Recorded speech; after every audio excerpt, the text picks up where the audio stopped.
Bienvenue dans le Green Letter Club, la chaîne qui décortique les grands sujets écologiques. Aujourd'hui, nous allons parler des émissions passées, présentes et futures de CO2, combustion de charbon, de pétrole et de gaz. Les émissions de CO2 n'ont jamais été aussi fortes qu'aujourd'hui, d'où cette question. Quelle quantité de carbone peut-on encore se permettre d'émettre dans l'atmosphère avant de voir le climat s'emballer ? Pour y répondre, nous recevons Pierre Friedleinstein, professeur de modélisation mathématique des systèmes climatiques à l'université d'Exeter, directeur de recherche au CNRS et coordinateur du Global Carbon Budget, une organisation qui vise à faire l'état des lieux des émissions de CO2. Bonjour Pierre Friedleinstein. Bonjour. Tu es directeur de recherche au CNRS, prof à l'université d'Exeter au Royaume-Uni et tu coordonnes aussi le Global Carbon Budget. Première question, est-ce que tu peux nous expliquer ce que c'est que le Global Carbon Budget et le Global Carbon Project ? Oui, alors donc le Global Carbon Budget, donc le bilan du carbone, c'est une publication qu'on fait tous les ans. On essaie de la faire en phase avec les réunions des COP, donc les plénières où tous les dirigeants politiques se réunissent pour décider des ambitions climatiques. Donc la dernière, c'était à Sharm el-Sheikh au mois de novembre, par exemple. Et donc tous les ans, on fait une étude, on fait une synthèse en fait de la connaissance jusqu'au plus récent, donc l'année en cours, des émissions de CO2 d'origine anthropique, donc la combustion de combustibles fossiles et les émissions liées à la combustion de charbon, pétrole et gaz pour tous les pays du monde, les émissions liées à la déforestation, principalement tropicale, et la croissance du CO2 atmosphérique qu'on observe à différents points dans le globe, et aussi ce qu'on appelle les puits de carbone, donc c'est-à-dire les flux de carbone qui rentrent dans les écosystèmes terrestres et aussi dans les océans.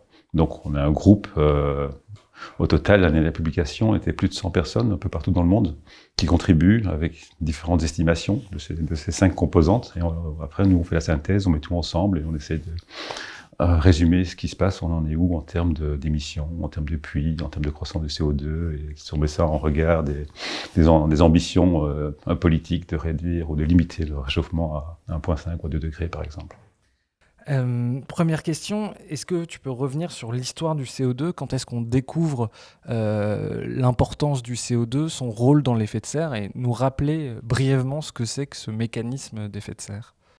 Ok, donc en fait, ça a commencé au début du 19e siècle. C'est entre autres Joseph Fourier, un Français, donc qui a plus ou moins compris qu'il manquait quelque chose quand on regardait le rayonnement solaire. À l'époque, ils appelaient pas ça vraiment du rayonnement. Enfin, en gros, le rayonnement solaire et la température de la Terre. Voilà, si on voit la distance Terre-Soleil, le rayonnement et tout par rapport aux autres planètes, ils se disent voilà, c'est trop froid, ce qui est effectivement le cas. Il faut un effet de serre, il faut une atmosphère qui absorbe une partie du rayonnement. Donc, il n'a pas vraiment théorisé le fait que c'était l'effet de serre, mais il a théorisé le fait que il fallait un réchauffement additionnel qui venait de quelque part entre le Soleil et la Terre.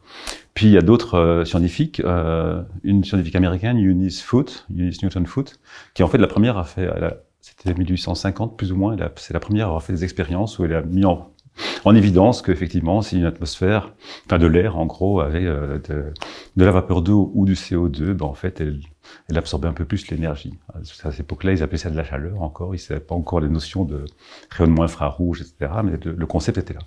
Puis il y en a d'autres, John Tyndall, et puis après surtout Arrhenius, qui est beaucoup plus connu, c'est Lup Arrhenius, donc c'est un Suédois au début du XXe siècle, je crois que la publication date juste avant le XXe siècle, où il a mis en évidence le fait à nouveau que le CO2 est un gaz à effet de serre, que si on doublait la concentration de CO2 dans l'atmosphère, il a fait des calculs assez simples à l'époque, et en disant si on double la concentration de CO2 dans l'atmosphère, on va augmenter la température je crois que c'était 2,5 degrés plus ou moins qu'il estimait, ce qui est finalement pas très loin de ce que les modèles les plus complexes qu'on développe maintenant simulent aussi. Et donc il a aussi théorisé le fait qu'il y aurait des amplifications, il y aurait plus de vapeur d'eau, donc ça allait amplifier le réchauffement. Donc voilà, ce qu'on appelle les rétroactions positives, les feedbacks, il les a déjà plus ou moins théorisés. Donc ça c'était vraiment au début du XXe siècle. Arrhenius, prix Nobel de chimie, et aussi, ça c'est peut-être une anecdote mais qui est quand même savoureuse, c'est que c'est un aïeul de Greta Thunberg.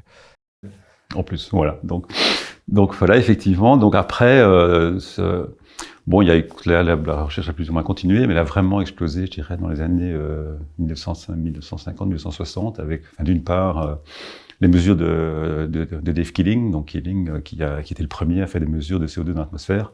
Il a commencé à faire ça dans son labo en Californie, puis il a mis ça en place à Mauna Loa, donc c'est sur une île d'Hawaï qui est au milieu du Pacifique, loin de toute pollution urbaine, etc. Et donc il a commencé à mesurer le CO2, donc il a vu que le CO2, il avait un petit cycle saisonnier comme ça. Au début, il n'était pas complètement sûr de ce qui se passait parce que le CO2 montait puis diminuait, et puis remontait puis diminuait. Et puis après, il s'est rendu compte en fait, oui, effectivement, c'est l'activité de la biosphère qui pompe du CO2 en été, qui en relâche en hiver. Donc il y a un cycle saisonnier, mais il a aussi mis en évidence le fait que d'année en année, en fait, la concentration de CO2 augmentait chaque année. Et puis en parallèle, il y a des numériciens qui ont commencé à développer des modèles météo, puis des modèles climatiques. Donc par exemple, Manabe, qui a reçu le prix Nobel de physique l'année passée, qui a été un des premiers à développer des modèles numériques du climat.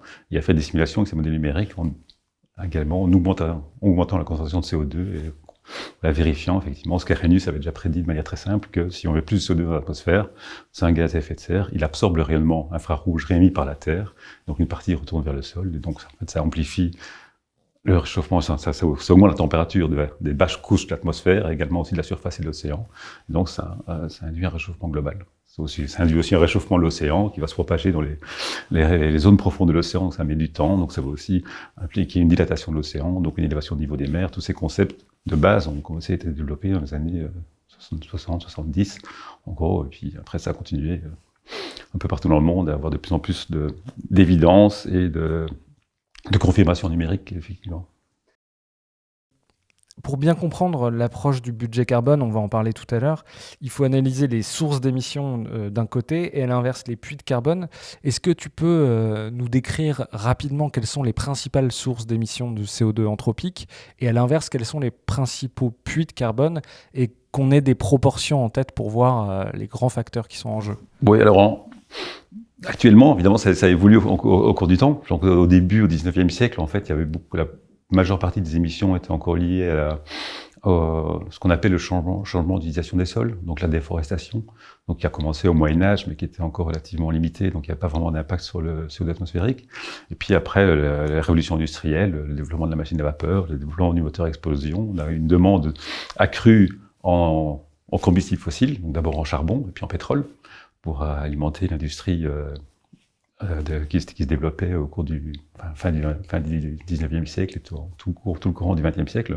Et surtout, on observait vraiment une croissance très très forte des émissions après la Seconde Guerre mondiale, en fait, quand on était dans la reconstruction mondiale après la Seconde Guerre mondiale, donc les Golden 60, etc., où les émissions de CO2 ont commencé à augmenter énormément. Donc c'est principalement lié au fait qu'on a besoin d'énergie. Pour avoir de l'énergie, on brûle du charbon pour faire de la chaleur, pour faire de l'électricité, on brûle du pétrole pour se déplacer dans des voitures, dans des camions, mais ça dégage aussi du CO2. Et donc le CO2 est rejeté dans l'atmosphère, il s'accumule dans l'atmosphère, il a des constantes de vie très longues, le CO2 peut rester des centaines d'années dans l'atmosphère, mais il est également absorbé par ce qu'on appelle les puits, donc les puits océaniques et les puits biosphériques. Et la raison principale pour laquelle on a ces puits biosphériques ou océaniques maintenant, c'est principalement lié au fait que le CO2 dans l'atmosphère augmente. Donc s'il y a plus de CO2 dans l'atmosphère, il y aura plus de CO2 qui sera échangé entre l'atmosphère et l'océan. Si vous imaginez, vous avez en gros deux milieux, l'atmosphère et l'océan, il y a des échanges de gaz qui sont naturels entre les deux milieux. Donc à l'équilibre, au pré-industriel, avant qu'on perturbe tout ça, il y avait autant de CO2 qui rentrait dans l'océan que de CO2 qui sortait de l'océan. Maintenant qu'on augmente la concentration de CO2, en fait, il y a plus de CO2 qui rentre que de CO2 qui sort.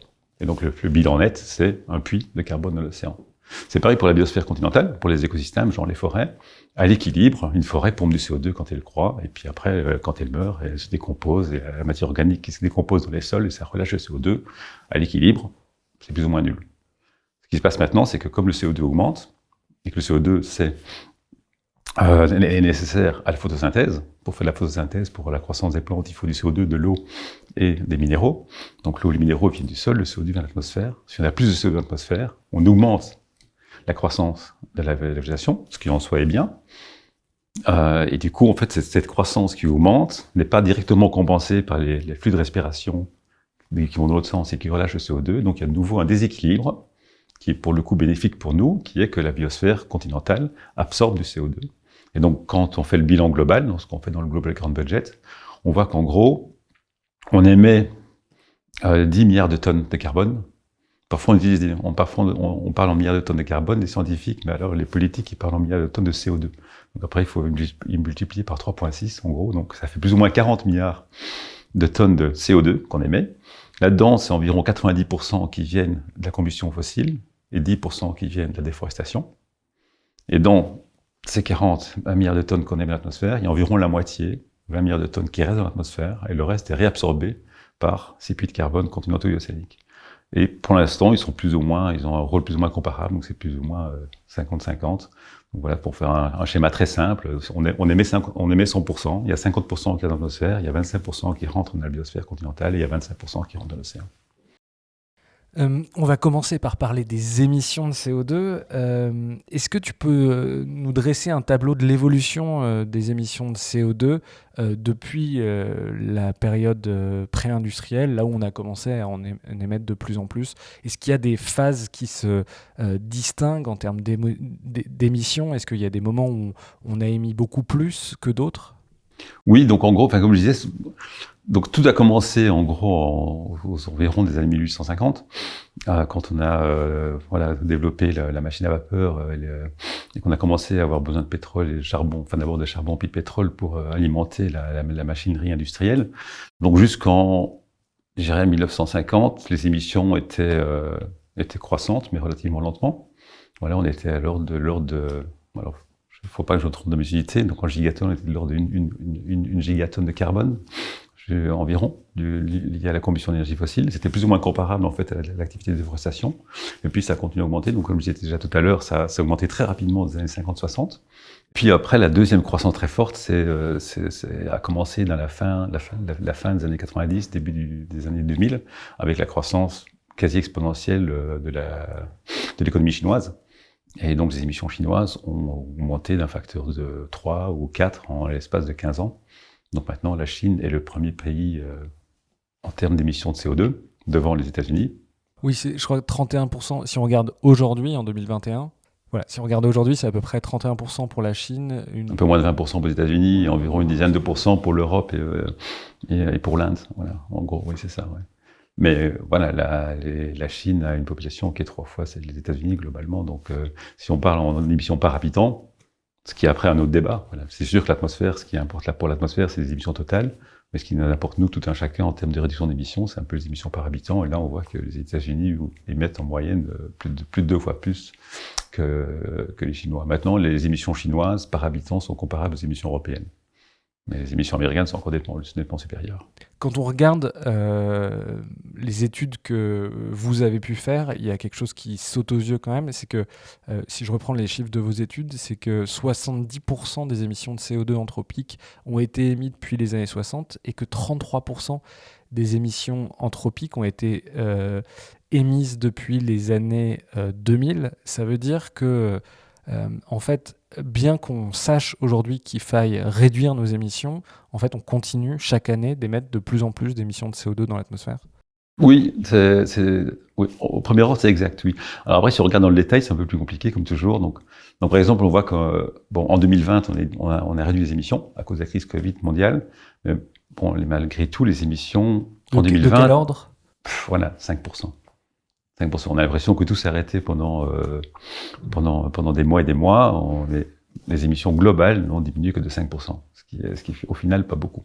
Et la mauvaise nouvelle, c'est qu'en 2021, l'économie a repris et on a essayé de rattraper le temps perdu, et donc les émissions ont regrimpé quasi au même niveau que le niveau des émissions pré-Covid. Alors après, c'est sûr que globalement, donc si on fait abstraction de ce petit choc Covid, les émissions augmentent chaque année. Alors elles augmentent moins en pourcent maintenant que ce qu'elles augmentaient dans les années 2000, et ça à nouveau, c'est principalement lié aux émissions chinoises qui ont augmenté très très fort dans les années 2000 et qui augmentent beaucoup moins vite maintenant qu'il y a 15 ans. Donc c'était de l'ordre de 3% par an l'augmentation dans les années 2000, et maintenant on est en dessous d'1% par an. Mais donc globalement, les émissions augmentent toujours. Mais c'est une différence entre des pays où les émissions augmentent encore un peu, comme la Chine ou comme l'Inde, et des pays comme l'Europe où les émissions diminuent. En Europe, même aux États-Unis, les émissions indépendamment de l'année 2020 et du Covid, les émissions diminuent chaque année, plus ou moins. Là aussi, c'est bien, elles diminuent, mais c'est pas encore suffisant. Elles diminuent d'environ 1%, 2% maximum par an, et c'est inférieur à ce qu'il faudrait. Justement, la baisse d'émissions qu'on peut observer alors moi j'avais en tête en Europe, mais pas forcément aux États-Unis. En tout cas, il y a eu des baisses d'émissions aux États-Unis. C'est lié à des facteurs comme la délocalisation de nos activités en Chine ou aux États-Unis, le transfert d'une industrie qui fonctionnait beaucoup sur le charbon et qui passe sur le gaz plutôt que une véritable... Il y a deux choses. Ouais. Effectivement, il y a la délocalisation. Donc ça, c'est à nouveau, c'est principalement dans les années 2000, quand il y a eu le boom économique en Chine, donc qui est devenu en gros l'industrie manufacturière du monde. Donc là, on a eu une délocalisation et donc on a eu une réduction de nos émissions, mais qui était compensée en fait par si on ne compte pas les émissions qu'on appelle territoriales, qui sont vraiment produites par le pays, mais qu'on inclut aussi les émissions importées. Donc quand vous achetez une paire de chaussures ou un t-shirt, il y a forcément des émissions de CO2 qui sont associées pour la production de ça. Si on intègre ça dans les émissions du pays, pendant les années 2000, la réduction était beaucoup moins forte que ce qu'elle était. Après, depuis 2010, c'est plus vraiment la même chose. On voit qu'effectivement, les émissions continuent à diminuer, et que ce soit les émissions territoriales ou les émissions territoriales plus importées. On voit qu'il y a quand même une tendance dans les deux. Si on met les deux figures ensemble, on voit que tous les deux diminuent. Donc c'est pas uniquement dû au différentiel d'importation. Et donc effectivement, en partie, c'est remplacer du charbon par du gaz. Alors on peut se dire ouais, c'est quand même pas top parce que du gaz ça émet quand même du CO2, mais ça en émet beaucoup moins par unité d'énergie produite que du charbon. Donc c'est plus efficace de brûler du gaz pour faire de l'énergie que brûler du charbon. Alors c'est pas encore zéro, c'est pas zéro carbone, il n'y a pas de doute, mais c'est moins pire. Justement, pour rebondir là-dessus, toujours sur les études du Global Carbon Budget que tu coordonnes, je vois qu'en 2021, le charbon, ça représente 41% des émissions liées aux fossiles, le pétrole 32%, le gaz 22% et le ciment 5% aussi. Ce qu'on voit, c'est que la dépendance au charbon est encore énorme. Et donc, comme je viens de le dire, le charbon, c'est le pire des combustibles fossiles en termes de rendement énergétique. Donc, on voit que malgré tout, le charbon reste le combustible numéro 1 utilisé dans le monde. C'est inquiétant. Je pense qu'effectivement, si on arrivait d'un coup de baguette magique à remplacer tout le charbon par du gaz, voilà, à nouveau, le problème serait pas résolu, mais ce serait quand même nettement moins grave. On pourrait réduire genre de 30% quasi des émissions si instantanément on arrivait à remplacer toutes les centrales à charbon par les centrales à gaz. Donc c'est sûr que c'est une mauvaise nouvelle que le charbon reste encore l'énergie principale utilisée dans le monde pour produire en gros de l'électricité. Le pétrole, voilà, comme tu le dis, le pétrole c'est numéro 2. Et le pétrole c'est quoi ? Le pétrole c'est le transport, principalement. On utilise de moins en moins de pétrole pour se chauffer. Le pétrole c'est le transport, donc c'est principalement le transport routier. Parce qu'en plus, dans ces chiffres-là, on compte pas le transport aviation internationale parce que il est compliqué à attribuer au pays, donc ça reste une case un peu à part, l'aviation internationale. Donc le transport, là, quand on parle du pétrole, c'est vraiment les voitures et les camions. Et bon, là aussi, il y a un potentiel de décarbonisation qui est énorme. Tout à l'heure, on parlait de la responsabilité, en tout cas des émissions par pays. Quand on regarde, il y a un argument qu'on entend souvent, notamment dans la bouche des climato-sceptiques, c'est de dire que la France, ça représente juste 1% des émissions de CO2 aujourd'hui, et donc finalement que c'est pas vraiment aux Français, que c'est les meilleurs élèves de la classe de s'occuper de ces questions-là.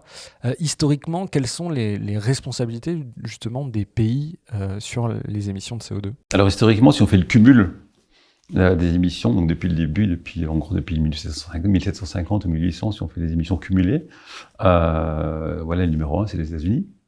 Numéro 2, c'est l'Europe. Alors j'ai pas la séparation par pays dans l'Europe parce qu'en fait on intègre l'Europe ensemble. Donc c'est l'Union européenne qui est numéro 2. Donc je crois que c'est 450 milliards de tonnes qui sont émis par les États-Unis, qui ont été émis depuis historiquement par les États-Unis, environ un peu plus de 300 pour l'Europe et un peu moins pour la Chine. Donc on est encore devant la Chine. Donc comme le CO2 a un temps de vie assez important, c'est pas juste l'émission actuelle qui est importante, c'est des émissions intégrées. Voilà. Après, voilà, comme je disais tout à l'heure, la France, effectivement, c'est 1%, mais il y a beaucoup de pays dans le monde qui sont 1%. Si on fait la somme de tous les pays du monde qui font 1%, on arrive en gros à 50%. Donc, on ne peut pas se dire, nous on fait 1%, donc on fait rien, et les autres vont tout régler, parce qu'on n'aura réglé que la moitié du problème. En imaginant que les autres pays du monde, surtout les gros émetteurs, décident de faire une transition énergétique, alors que les principaux pays responsables comme les pays d'Europe, sous prétexte qu'individuellement ils ne font que 1%, ne feraient rien du tout. Je pense que globalement, on voit bien les discussions qui se passent aux séances, genre des COP, aux séances plénières, etc. S'il y a des accords entre les pays, ils décident d'avancer ensemble, et s'il y a des pays, des gros pays qui ont une responsabilité historique, comme l'Europe, qui décident, nous on fait rien parce qu'individuellement on n'est pas responsable, il va rien se passer. Il faut qu'on montre l'exemple, il faut qu'on le fasse aussi, il faut qu'on se mette d'accord avec les autres pays émergents pour dire maintenant, il faut y aller tous ensemble, quoi. Donc, l'argument qu'on fait un peu 1%, je trouve que c'est un argument qui n'a aucun sens. C'est un argument qu'on entend effectivement beaucoup pour les climato-sceptiques. Mais voilà, c'est le même. On peut tenir le même genre d'argument pour n'importe quel problème, même le plus simple, genre les élections. Voilà, si c'est comme ça, on va pas voter. Parce qu'une voix, la voix individuelle n'a aucun poids. Il y a plein de choses où une action individuelle n'a forcément aucun poids. Ce qui est important, c'est la somme des actions. J'ai sous les yeux le graphique justement des émissions cumulées de CO2 à travers le monde historique. 25% pour les États-Unis, 14% pour la Chine, 7% pour la Russie, 5,5% pour l'Allemagne, 4,73% pour le Royaume-Uni et 2,34% pour la France. Ça donne une idée aussi. C'est surtout les nations européennes, ou en tout cas occidentales d'abord, et puis on voit maintenant émerger... Les pays émergents, évidemment. On peut pas non plus dire qu'il n'y a pas de responsabilité de la Chine, bien sûr, et de l'Inde, qui sont des pays émergents, qui ont des émissions qui continuent à augmenter. C'est une évidence. Il faut qu'ils soient avec nous à table pour se mettre d'accord au niveau de la réduction des émissions. L'autre facteur des émissions, tu disais 90% en gros pour les énergies fossiles, 10% pour schématiser pour les émissions liées à la déforestation ou changement d'usage des sols pour parler le langage un peu technocratique. Est-ce qu'on sait où justement géographiquement elles viennent, ces émissions qui sont issues de la déforestation ? Oui, alors on a des données aussi. Donc ces données de la FAO, donc la Food Agriculture Organization, qui recense malheureusement pas chaque année, mais de manière intervalle plus ou moins régulier, les couvertures forestières, les couvertures de culture, etc. des différents pays. Donc c'est des données qui sont fournies par les pays. Et on a maintenant aussi des données satellites qui ont des inventaires différents qui permettent en fait de vérifier, d'avoir des différentes approches pour voir si ça concorde. Et donc en fait on arrive relativement bien à estimer le changement de couverture forestière, en tout cas, des gros pays dans le monde. Et donc, c'est principalement la déforestation, c'est principalement dans les pays tropicaux. Donc, c'est évidemment, on en parle toujours, c'est la forêt amazonienne au Brésil, mais c'est pas que. Il y a aussi en Indonésie, il y a beaucoup de déforestation. Il y a également en République démocratique du Congo, en Afrique, qui est en gros le 3e pays émetteur de CO2 lié à la déforestation. Donc, ils sont... Ces émissions, elles sont quasiment, si on schématise, liées à ces 3 pays. Oui, c'est vraiment les 3 gros pays. À eux 3, ils doivent faire nettement plus que la moitié des émissions totales liées à la déforestation. Tu parlais tout à l'heure de la durée de vie du CO2 dans l'atmosphère. C'est une question qui n'est pas forcément bien comprise. Qu'est-ce qu'il advient d'une molécule de CO2 ? Elle se met à disparaître un jour ou l'autre. Combien de temps elle dure dans l'atmosphère ? On entend aussi parler d'inertie. C'est assez compliqué. Le CO2, c'est un gaz qui est compliqué.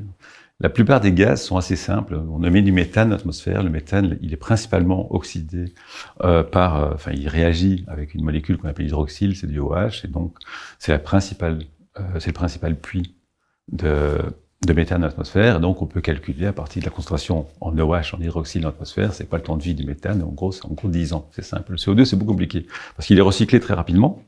Parce que la biosphère pompe du CO2, la biosphère pompe encore une centaine de gigatonnes de carbone chaque année, mais elle en relâche autant. Donc on peut se dire, on émet 10 gigatonnes, on en pompe 100, ça va partir en un mois, c'est un dixième, mais c'est pas si simple, parce qu'en fait, elle en pompe autant qu'est-ce qu'elle en émet. Gigatonnes, c'est milliards de tonnes. Oui, milliards de tonnes, pardon. Voilà. Donc, en milliards de tonnes, pareil pour l'océan, il y a des milliards de tonnes qui rentrent chaque année dans l'océan, il y a milliards de tonnes qui sortent dans l'océan naturellement. La différence, c'est le puits net, et on dit, voilà, il est de quelques milliards de tonnes seulement. Et donc, ce qu'on constate, c'est que voilà, si on émet du CO2 dans l'atmosphère, et qu'on laisse le système se rééquilibrer naturellement, en fait, il y a une partie qui va relativement rapidement rentrer dans les écosystèmes terrestres, une partie qui va rentrer dans l'océan, mais très rapidement, ces couches vont se saturer. L'ordre de grandeur pour la biosphère terrestre, c'est une vingtaine d'années, une trentaine d'années, et puis après, le système sera à l'équilibre et il n'absorberait plus rien. Dans l'océan, les couches de surface, c'est pareil, ça se met rapidement à l'équilibre avec l'atmosphère, et l'océan n'absorbe plus. Pour que l'océan continue à absorber, il faut que le carbone soit exporté des couches de surface vers l'océan profond. Et là, c'est une dynamique temporelle qui est beaucoup plus longue. C'est les grandes échelles de temps de la circulation océanique. Et là, on est parti, on parle de centaines d'années. Et donc, le CO2 va lentement, à l'échelle de plusieurs centaines d'années, partir des zones de surface. Et donc, du coup, les zones de surface pourront de nouveau réabsorber du CO2 atmosphérique, qui sera, lui, à nouveau réexporté lentement vers les couches profondes. Et donc, ce système-là va se mettre à l'équilibre. Quand le système océanique sera mis à l'équilibre, il y aura un déséquilibre entre l'océan profond et les sédiments. Et donc, l'océan va continuer à absorber un peu de carbone dans les sédiments. Et là, c'est des échelles de temps qui sont de milliers à centaines de milliers d'années. Donc finalement, on n'a pas un seul temps de vie qui est la différence entre combien on émet et combien on absorbe, mais une succession de temps de vie qui vont de quelques années, voire même quelques minutes, parce qu'une plante absorbe du CO2 instantanément, à 100 000 ans.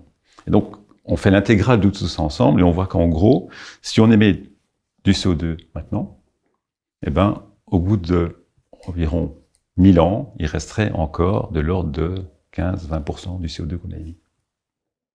Est-ce que tu peux, alors c'est un sujet dont on parle beaucoup, mais qui n'est pas forcément bien compris, qu'est-ce que cette histoire de neutralité carbone ? Pour parler de neutralité carbone, je pense que il faut d'abord commencer par un peu l'inertie carbone. Pourquoi on doit atteindre la neutralité carbone ? Pourquoi il faut une neutralité carbone ? Parce qu'en fait, d'après notre compréhension du système climatique, donc du cycle du carbone, du système physique, les émissions cumulées de CO2 sont plus ou moins proportionnelles au réchauffement. Donc, c'est-à-dire que tout ce qu'on émet, si on émet 2 milliards de tonnes, voilà, dans 2000 milliards de tonnes, on va avoir un réchauffement d'1 degré. Si on émet 4000 milliards de tonnes, on aura un réchauffement de 2 degrés. Si on émet 8000, on aura un réchauffement de 4 degrés. Tout ça, c'est plus ou moins proportionnel. Ça veut dire aussi qu'en fait, le réchauffement est principalement dû aux émissions passées et présentes. Si on pouvait arrêter aujourd'hui instantanément d'émettre du CO2, donc si on éteignait toutes les lumières partout dans le monde et toutes les centrales et qu'on émettait plus de CO2, une fois qu'on avait un système qui était 100% renouvelable, plus aucune émission de CO2, le réchauffement futur serait plus ou moins égal au réchauffement actuel. Il n'y aurait pas d'inertie dans le système qui ferait qu'on continue à réchauffer. Oui, avec une toute petite accélération au début due aux aérosols. Voilà, en négligeant les aérosols et les autres gaz comme le méthane, comme l'N2O et tout, qui vont un peu compliquer l'histoire, mais si on était dans un monde simple où il n'y avait que du CO2 et qu'on arrêtait d'émettre du CO2 maintenant, la température, en fait la concentration de CO2 diminuerait lentement. Donc comme je disais, les puits de carbone continueraient à fonctionner, on continuerait à absorber du carbone dans l'océan, il irait dans l'océan profond, donc le CO2 diminuerait lentement, mais la température serait plus ou moins stable. Elle peut augmenter un petit peu de quelques dixièmes de degrés, ou elle peut un peu diminuer quelques dixièmes de degrés. Ça dépend un peu de l'inertie thermique par rapport à l'inertie du cycle du carbone. C'est pas encore tout à fait compris.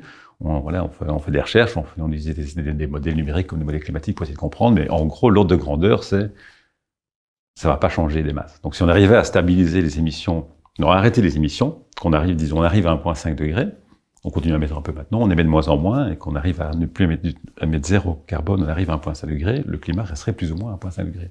D'où le concept de neutralité carbone, qui est que si on veut stabiliser le climat, il faut arriver à une neutralité carbone, c'est-à-dire il faut arriver à zéro émission. Pourquoi on dit neutralité carbone ? Parce que pratiquement c'est un peu plus compliqué ça. Il y a des secteurs de l'économie où on sait très bien que ça va être très très compliqué, voire impossible de ne pas émettre des gaz à effet de serre, pas forcément du CO2, mais des gaz à effet de serre. Donc, par exemple, l'agriculture, on émet du méthane, parce qu'il y a des rizières, parce qu'il y a des vaches. Donc, on peut imaginer qu'on se passe complètement de l'alimentation carnée, mais ça va pas être simple, rapide, et c'est pas forcément quelque chose qu'on peut appliquer partout dans le monde très rapidement. Pareil pour les rizières, l'alimentation sans riz, ça risque de pas être facile non plus. Donc voilà, il y a des techniques qu'on met en place pour essayer de réduire l'émission, mais on n'arrivera sans doute pas à zéro émission. Voilà, on utilise aussi plein d'engrais. Les engrais, ça émet du N2O. Le N2O, c'est un gaz à effet de serre. Voilà, une agriculture avec zéro engrais pour nous nourrir 8 milliards d'habitants, je suis pas sûr qu'on ait les moyens pour le faire. Donc il y aura des secteurs comme ça où il y aura des émissions de gaz à effet de serre.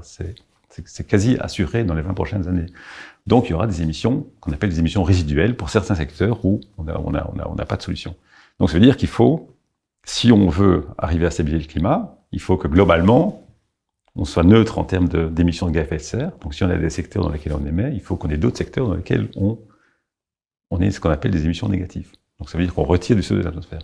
Donc c'est tout ce qu'on appelle les puits de carbone anthropiques, c'est planter des forêts, c'est restaurer des systèmes, c'est le captage du CO2 dans l'atmosphère directement par des procédés chimiques pour réduire la concentration de CO2 et donc pour atteindre ce qu'on appelle une neutralité carbone ou une neutralité gaz à effet de serre qui est que globalement, Si on émet quelque chose, on le retire d'une autre manière pour que on soit neutre en termes d'émissions des gaz à effet de serre, que les émissions soient nulles, même si on a des secteurs dans lesquels il en reste un peu, ou dans des secteurs dans lesquels on en prendra un peu. Et c'est à ce moment-là qu'on arrivera peut-être, si tout va bien, à stabiliser le climat. Il y a un sujet qui est central et sur lequel vous travaillez beaucoup, c'est l'idée du budget carbone. Est-ce que vous pouvez nous expliquer ce que c'est et au rythme des émissions actuelles, qu'est-ce qu'on peut encore se permettre d'émettre comme CO2 pour atteindre 1,5 degré, pour atteindre 2 degrés? Ok. Si on veut limiter les réchauffements, par exemple, à 1,5 degré, on a un budget CO2 global pour l'ensemble de l'humanité, depuis l'origine des émissions, qui est défini. Bon, après, il y a une incertitude parce qu'on ne comprend pas bien les réponses climatiques, mais en gros, on sait qu'il n'est pas infini. Il est fini et il faudra environ 3000 gigatonnes. Comme on en a déjà mis 2500, on sait combien il en reste. Donc, quand on fait ce calcul avec les estimations du GIEC et qu'on le met à jour avec les émissions annuelles qu'on estime dans le Global Carbon Budget, on peut estimer combien d'émissions de CO2 on peut encore se permettre entre maintenant, où on a un réchauffement d'environ 1,1 degré, et 1,5 degré. Donc, en gros, on peut encore réchauffer de 0,4 degré maximum. Sachant qu'on émet aussi autre chose que du CO2. On émet du méthane, on émet du N2O. On émet aussi des aérosols qui refroidissent. Si on essaie de prendre tout ça en compte, il reste une partie de réchauffement qu'on peut expliquer par le CO2. L'ordre de grandeur, il nous reste environ un peu moins de 400 milliards de tonnes de CO2 qu'on peut émettre entre maintenant et 1,5 degré. Et donc, si on traduit ça en équivalent d'émissions annuelles actuelles, voilà, tout à l'heure, je disais, on émet plus ou moins 40 milliards de tonnes de CO2 chaque année. Donc, s'il nous en reste un peu moins de 400, il nous reste un peu moins de 10 ans. Donc, voilà, dans le dernier rapport du Global Carbon Budget, on dit, il y a environ 9, il nous reste 9 années. Donc, ça veut dire que si on continue à émettre exactement au même rythme qu'aujourd'hui, pendant 9 ans, dans 9 ans, on a une chance sur 2, en gros, d'arriver à 1,5 degré. Donc, ça veut dire qu'à ce moment-là, il faudrait arrêter instantanément si on veut rester à 1,5. En plus, c'est beaucoup moins si on considère que parce que c'est une chance sur 2 d'arriver à 1,5 degré. Oui, voilà. Si on veut être très, très conservatif, on se dit on veut 9 chances sur 10, du coup, on a encore moins. Dans l'accord de Paris dit que il faut essayer de limiter absolument le réchauffement à 2 degrés, si possible à 1,5. Quand on regarde les rapports du GIEC, on voit avec ces jauges sur tous les phénomènes, ils montrent le risque, et le risque, il commence à être très élevé pour en gros tous les phénomènes, réchauffement climatique, perte de biodiversité, augmentation des cyclones, enfin voilà, à peu près tout. À partir de 1,5 degré, ça commence à tanguer sévèrement, et à partir de 2 degrés, on voit sur à peu près tous les sujets que le climat s'emballe, le climat s'emballe. Pareil, on a parlé du budget carbone jusqu'à 1,5 degré. Le budget carbone jusqu'à 2 degrés, c'est quoi ? Forcément, il est plus élevé, puisque au lieu de se permettre encore un réchauffement de 0,3-0,4 degrés, on va se permettre un réchauffement de 0,8-0,9 degrés. Donc en gros, il est 3 fois plus élevé, puisqu'on a plus de marge devant nous. Donc au lieu d'avoir un budget de 400 milliards de tonnes de CO2, on a un budget d'un peu plus de 1000, je crois qu'il est environ 1200 milliards de tonnes. Donc voilà, donc au lieu d'avoir 9 années équivalentes en émissions actuelles, on a environ 30 ans. Donc on peut continuer à émettre comme au rythme actuel pendant 30 ans. Et si on fait rien, dans 30 ans, on arrive à nouveau à 2 degrés. Alors évidemment, quand on dit 9 ans ou 30 ans, ça ne veut pas dire qu'on a 9 ans pour agir. C'est-à-dire que si on fait rien dans 9 ans, c'est foutu, entre guillemets, pour rester en dessous d'1,5. Mais donc ça veut dire aussi qu'en fait, si on réduit les émissions maintenant, puisque ce qui compte, c'est l'intégrale, si on émet de moins en moins, forcément, on gagne un peu de temps. Donc si on arrive à réduire les émissions de 50% d'ici 9 ans, après, on a encore un peu plus de temps. Donc, si on imagine une décroissance linéaire, parce que c'est plus simple à montrer, soit en fait, comme c'est l'intégrale qui compte, soit on a un rectangle qui fait 40 milliards de tonnes et qui dure pendant 9 ans, l'intégrale de ça fait environ 300, soit on a un triangle qui diminue, qui commence à 40, qui diminue, qui va arriver à 0. Et donc, la surface de mon triangle, elle sera la même que mon rectangle quand le triangle aura 2 fois la longueur. Donc, on a 18 ans. Donc, si on décroît à partir d'aujourd'hui de manière linéaire, on a à peu près 20 ans, ce qui retombe plus ou moins au scénario du GIEC. On dit, il faut une neutralité carbone en 2040-2050. Et ça veut dire en termes de baisse des émissions, pour avoir un ordre de grandeur en tête, combien il faudrait qu'on réduise nos émissions par an pour arriver à la neutralité carbone? Alors voilà, si on reprend ce calcul simple, après c'est jamais aussi simple, hein, parce que voilà, il y a pas de raison que ce soit linéaire, on peut commencer à décroître un peu plus rapidement maintenant et plus lentement après. Mais si on prend de nouveau un système très simple et très linéaire, on est à 40 aujourd'hui, il faut arriver à 0 dans 20 ans, donc ça fait 2 gigatonnes de carbone, de CO2 par an. Ce qui maintenant, ça fait 5%. Donc si on est à 40 aujourd'hui, l'année prochaine on a 38, l'année d'après 36, 34, 32 comme ça, et dans 20 ans on sera à 0. Donc pour expliciter, parce qu'on ne se rend pas forcément compte de ce que ça peut représenter, 5%. 5%, vous avez dit tout à l'heure que c'est l'année Covid. Donc tous les ans. Tous les ans, il faut pas juste réduire de 5% et puis rester là, il faut réduire de 5% chaque année en plus de où on était l'année précédente. Il faut continuer, donc il faut avoir l'équivalent d'une réduction liée au Covid chaque année. Enfin, un Covid là, cette année, puis 2 Covid l'année prochaine, puis 3 Covid l'année d'après, voilà, pour arriver finalement à 0. Et qu'est-ce que ça... Parce que moi, l'impression que j'en ai, c'est que la neutralité carbone, on en parle de manière un peu badine. Tous les Total, Air France, enfin toutes les grandes marques prétendent... je suis quasiment sûr pour Total, je pense que aussi pour Air France, hein, je veux pas avoir de... Mais toutes les grandes marques disent qu'elles visent la neutralité carbone. On a l'impression que finalement, c'est assez simple. En fait, ce que vous décrivez là, c'est un serrage de ceinture comme l'humanité en a jamais connu. On est bien d'accord, exactement. C'est un serrage de ceinture de plus en plus serré. Après, voilà, voilà, à nouveau, il y a plein de leviers à mettre en place. Donc, c'est pas forcément, voilà, si je vous dis qu'on remplace des centrales à charbon par des centrales à gaz à bord, et puis des centrales à gaz par de l'énergie renouvelable du nucléaire, c'est pas forcément un serrage de ceinture. C'est juste des ressources qui sont différentes. Si on remplace des véhicules thermiques, surtout des gros véhicules thermiques, par des petits véhicules électriques, par des transports en commun électriques, par des vélos électriques, des trottinettes électriques, des mini-voitures électriques, etc., on va pas forcément se serrer la ceinture. Il y a quelques secteurs où oui, il faut serrer la ceinture, mais genre, voilà, comme je disais tout à l'heure, si on décide qu'on prend plus l'avion, qu'on prend l'avion qu'une fois tous les ans, là, finalement, il faut serrer la ceinture. Mais d'autres secteurs, enfin, il y aura un serrage de ceinture au niveau de l'économie mondiale, peut-être, et des entreprises et des pouvoirs publics pour mettre ça en place. La transition ne sera pas gratuite, on est bien d'accord. Mais au niveau individuel, je pense pas qu'il faut le traduire en on va vivre de moins bien de 5% par an, jusqu'à ne plus vivre du tout. Voilà, c'est pas ça l'idée. L'idée, c'est une transition qui fait qu'on utilise des ressources qui sont plus durables et qui sont beaucoup moins dépendantes des énergies fossiles. En tout cas, c'est une rupture quand même civilisationnelle, à minima. Enfin, je trouve que ce chiffre, il est très parlant de baisser de 5% par an. Ça veut dire que voilà, il faut des efforts qui sont colossaux et qu'on n'a pas du tout commencé à entreprendre aussi. C'est ça que je voulais dire. On est bien d'accord. Voilà, mais voilà, il y a aussi, après, si on fait des analyses secteur par secteur, ce que font par exemple les organismes comme le Haut Conseil pour le climat en France, voilà, pour chaque secteur, quelles sont les transformations nécessaires à mettre en place pour par exemple le secteur de l'isolement thermique du bâtiment. Voilà, scientifiquement, c'est pas compliqué. Techniquement, c'est pas compliqué. Les technologies sont disponibles, on les a. Après, c'est des investissements énormes, publics principalement, mais pas que, privés aussi, ou des aides aux investissements privés pour rénover les bâtiments.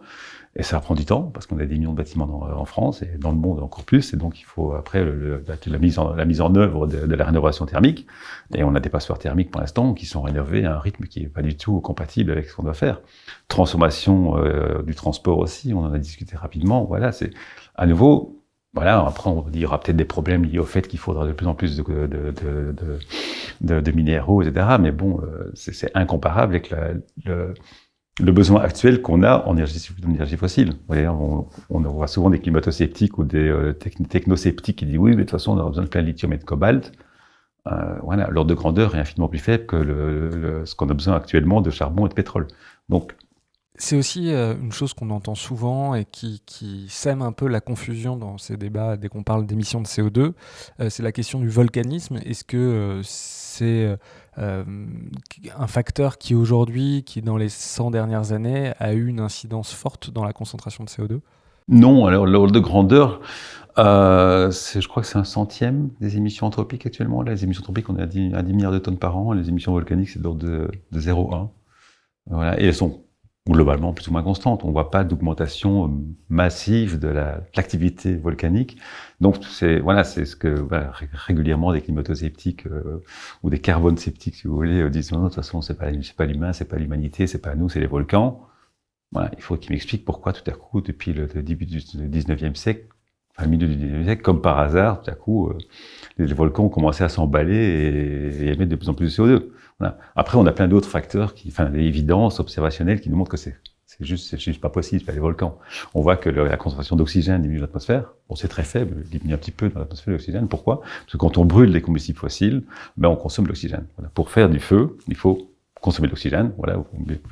Ça produit du CO2, vous avez la matière organique, ça consomme l'oxygène, vous produisez du CO2. C'est pour ça que si vous n'avez pas d'oxygène, votre feu s'éteint. Voilà, il faut toujours l'oxygène pour avoir du feu. Donc, on consomme l'oxygène. Donc, l'oxygène diminue un peu. Voilà, le CO2 augmente parce qu'on brûle du fossile, et l'oxygène diminue. Peut-être très très peu. Hein, ça, c'est en millionième de pourcent. Donc, c'est pas un problème pour nous. Mais on le voit.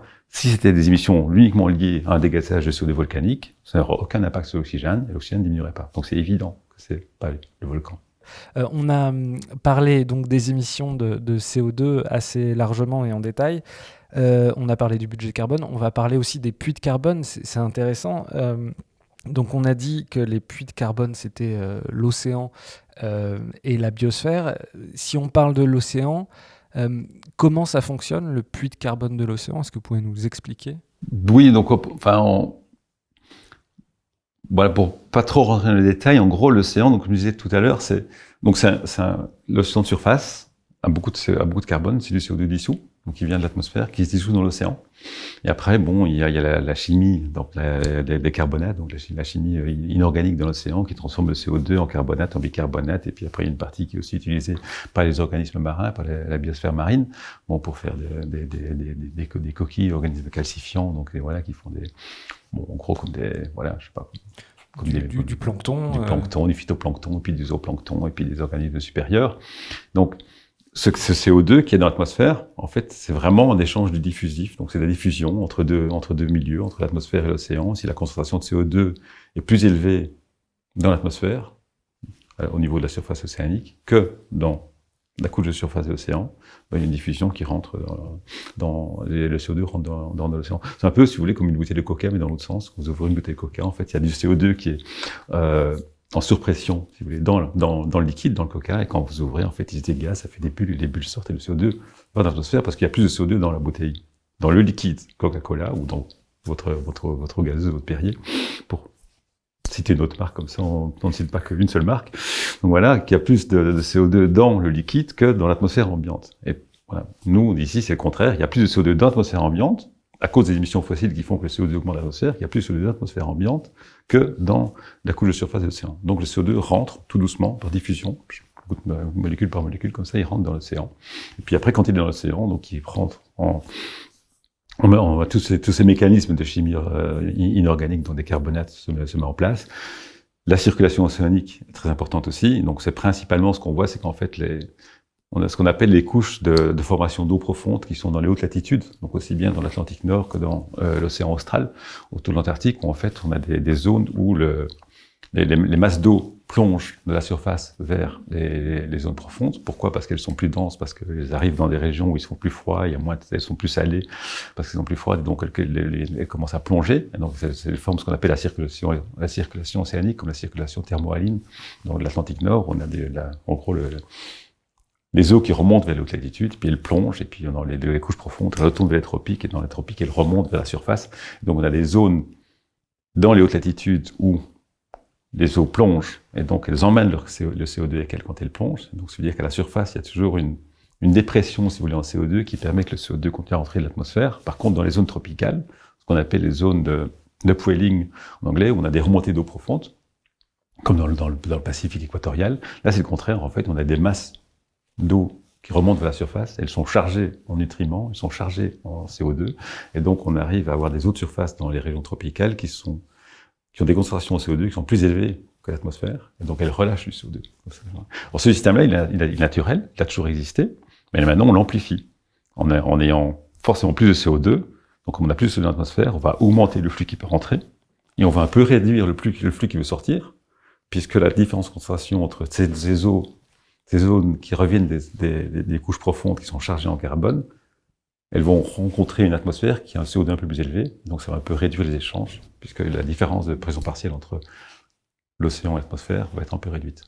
C'est très frappant quand on regarde ces cartes-là. On voit très clairement, par exemple, en gros, que dans les eaux du Nord, et par exemple l'Atlantique Nord, que le puits de carbone est très fort. À l'inverse, dans les zones tropicales, on voit très clairement aussi que sur toute la bande intertropicale et dans d'autres régions du monde où les courants marins ressurgissent, là on voit qu'effectivement ça réémet ça dégaze, ça réémet du CO2 dans l'atmosphère. Il y a un sujet là-dessus, et quelle est la dynamique? Alors ça c'est le puits physique de l'océan ou chimique. On observe un ralentissement justement de cette circulation thermohaline de l'océan. Est-ce que ça peut avoir une incidence sur le puits de carbone? Est-ce que ça veut dire que potentiellement on peut voir ce puits de carbone être de moins en moins efficace et que l'océan absorberait de moins en moins de carbone? Alors voilà, c'est très difficile à mesurer, parce qu'en fait ce qu'on mesure c'est des concentrations de CO2, c'est des pressions de CO2 dans l'océan, c'est des concentrations en matière organique et inorganique, donc c'est très compliqué de mesurer l'effet du réchauffement climatique. Donc c'est principalement basé sur notre compréhension des processus et donc aussi sur la modélisation numérique. Donc on a des modèles comme ceux qu'on utilise dans le Global Carbon Budget, qui essaient de quantifier les flux de carbone qui rentrent dans l'océan, de pareil pour les flux de carbone qui rentrent dans les continents. Et donc là, on peut séparer avec les modèles le rôle du CO2 qui augmente et le rôle du réchauffement. Et donc ce qu'on constate effectivement, c'est que avec le réchauffement en cours qui est de l'ordre de 1 degré, on a un ralentissement de la circulation océanique. Donc en fait, ça devient un peu plus complexe, mais principalement, les réchauffements plus importants de haute latitude que dans les régions tropicales. Donc en fait, l'export de chaleur qui est nécessaire parce que les tropiques sont plus chaudes que de haute latitude se réduit avec le réchauffement, puisqu'on réchauffe plus les hautes latitudes que les tropiques. Donc la différence de température qui est entre les tropiques et les hautes latitudes, en fait, se réduit un peu avec le réchauffement. Donc l'export d'énergie se réduit. Donc c'est pour ça qu'on a un ralentissement de la circulation thermohaline, c'est pour ça qu'on a aussi un ralentissement de la circulation atmosphérique, comme le Gulf Stream, qui va peut-être pas s'arrêter, il va pas s'arrêter, mais il va quand même ralentir. Donc tous ces courants à grande échelle qui ont comme principale raison d'être d'exporter l'excès d'énergie qu'on a dans les tropiques vers les hautes latitudes, c'est que tous ces courants vont se réduire avec le réchauffement climatique. Donc si ces courants se réduisent, la formation d'eau profonde se réduit, et donc l'export de carbone se réduit. Donc le carbone reste plus longtemps à la surface, et donc il empêche la pénétration du carbone anthropique de l'atmosphère. Donc on observe, à l'aide de nos modèles, on simule, disons, je ne vais pas dire qu'on observe, parce qu'on simule avec les modèles, on simule qu'effectivement, sur la période historique, les puits de carbone océaniques ont réduit déjà de environ 5%. 5%, c'est pas énorme, mais voilà, c'est ce qu'on observe, ce qu'on simule. Il faudra couper cette phrase. On simule avec les modèles. On simule avec les modèles océaniques une réduction de l'ordre de 5% jusqu'à présent due au changement climatique en cours. C'est pareil pour les continents, en fait. Les écosystèmes terrestres, donc les forêts principalement. Donc, je disais tout à l'heure, ils absorbent de plus en plus de carbone parce qu'il y a de plus en plus de CO2 dans l'atmosphère. Mais l'augmentation de CO2 et des autres gaz à effet de serre induit un changement climatique. Le changement climatique a pour effet net de réduire les puits de carbone.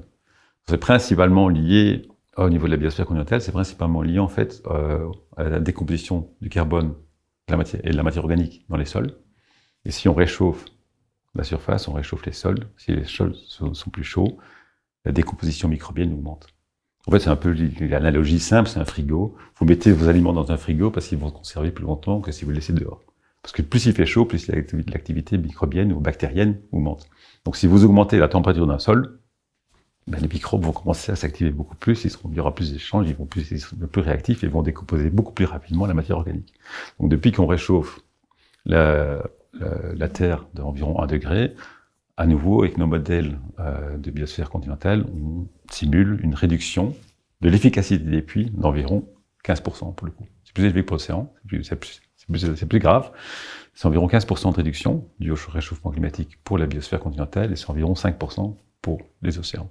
Et donc si on se projette dans l'avenir, et qu'on continue à réchauffer, ces processus vont s'amplifier. Et donc ça veut dire que les puits de carbone qu'on a actuellement vont être de moins en moins efficaces. Et donc il y aura de plus en plus de CO2 qui va rester dans l'atmosphère. Donc ça va amplifier le réchauffement. Donc c'est ce qu'on appelle une réaction positive.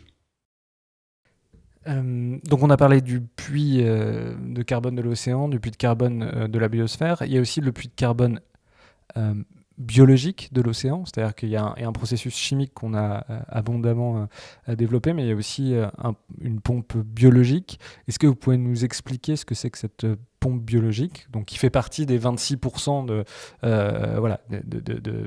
CO2 anthropique qui est émis, qui est absorbé, qui va dans l'océan, et dans ces 26%, il y a une partie qui est dissoute dans l'eau, et une partie qui est absorbée par le vivant dans l'océan. Est-ce que vous pouvez nous parler de cette pompe biologique ? Oui, alors en fait, le principe de base, c'est la même chose, c'est de la photosynthèse aussi. Donc c'est des phytoplanctons.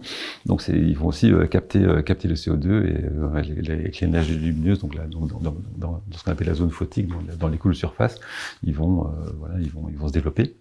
Et pour ce faire, ils vont absorber du CO2. Ils ont aussi besoin d'autres nutriments qu'ils vont trouver dans l'océan et en quantité infime. Et donc ils vont se développer. On a des blooms comme ça, des blooms de phytoplancton qu'on voit très bien maintenant par satellite. Et donc c'est des moments où voilà, il y a une croissance assez importante, exponentielle pendant quelques semaines de phytoplancton. Et donc c'est une pompe de carbone. Donc ça aide effectivement à réduire la concentration de CO2 dans l'océan. Ils prennent pas le CO2 dans l'atmosphère, ils le prennent dans l'océan, c'est le CO2 qui est dissous dans l'océan, mais ils contribuent à absorber du CO2 et donc à permettre à ce que les couches de surface continuent à pomper du CO2. Donc ils ont un rôle non négligeable dans l'absorption du CO2 anthropique parce qu'ils séquestrent une partie du CO2 qui est dans l'océan, en surface, et donc qui permet que le CO2 continue à être injecté depuis l'atmosphère vers l'océan de surface. Après, ces phytoplanctons sont mangés par des zooplanctons. Ces zooplanctons sont mangés par d'autres poissons ou mammifères marins. Il y a une partie qui se décompose, qui sédimente très lentement dans les plus basses couches. Il y a une partie qui va arriver tout en bas dans les sédiments, mais elle est finalement très très très faible. Il y a une partie qui est remise en circulation, donc ça rentre à nouveau dans la circulation océanique. Quand je parlais tout à l'heure des zones de poiling où on a des masses d'eau profonde qui remontent vers la surface, elles emmènent avec elles aussi de la matière organique qui remonte vers les couches de surface, donc qui permet de continuer. Donc c'est une boucle, la matière organique, mais ça contribue effectivement à absorber une partie du sol anthropique. Dernière question. Bon, on a vu avec cette idée du budget carbone qu'il y avait une urgence qui était très forte.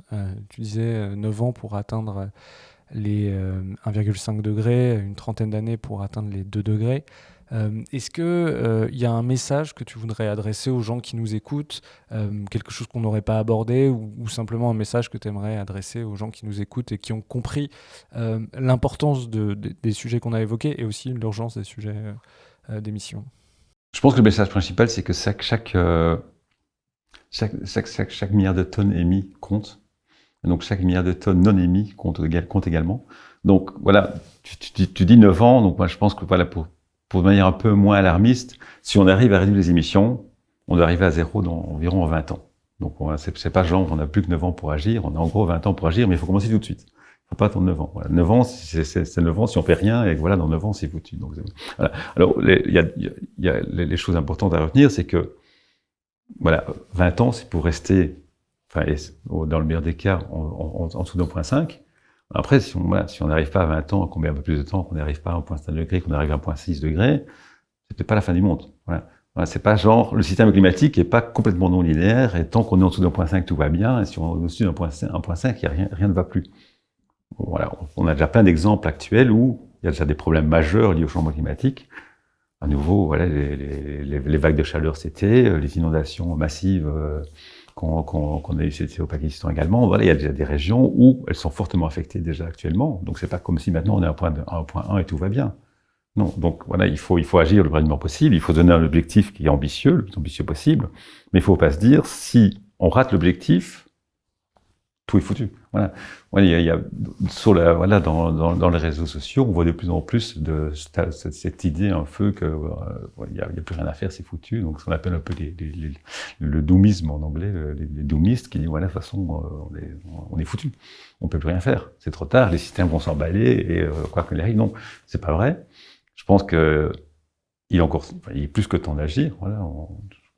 On peut dire qu'il est trop tard pour agir sereinement, raisonnablement. Il faut clairement doubler au moins la transition en termes d'efficacité. Il faut être beaucoup plus efficace que ce qu'on est jusqu'à présent. Même si les émissions réduisent dans certains pays, elles ne réduisent toujours pas globalement. Il faut que je réduise globalement. Il faut que je réduise très vite. Mais il faut pas se dire, voilà, on n'a plus que 20 ans, si dans 20 ans on n'y arrive pas, ben c'est foutu. Voilà, si on met 25 ans, on met 25 ans, et si on n'arrive pas à 1.5, on arrivera à 1.7, et c'est infiniment mieux que 2.5 ou 3 degrés, ce qui sont les scénarios les plus catastrophiques actuellement, où là, on est bien d'accord que si on fait rien et qu'on arrive à 2 degrés, 2.5, 3 degrés, ben c'est sûr qu'on va avoir un emballement potentiel, voilà, dont on n'est pas encore en mesure de pouvoir vraiment mesurer les conséquences. Pierre Friedenstein, un grand merci d'être venu dans le Green Hater Club. Merci à vous. Et à bientôt. Un plaisir, merci.